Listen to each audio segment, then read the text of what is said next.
विघ्नराजाय सर्वसौख्यप्रदायिने दुष्टारिष्टविनाशाय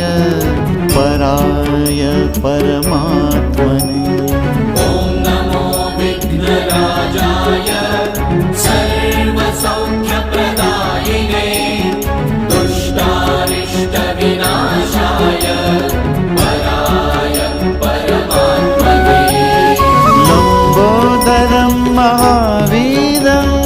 नागायाज्ञोपशोभिताम् अर्धचन्द्रधर्मदेवं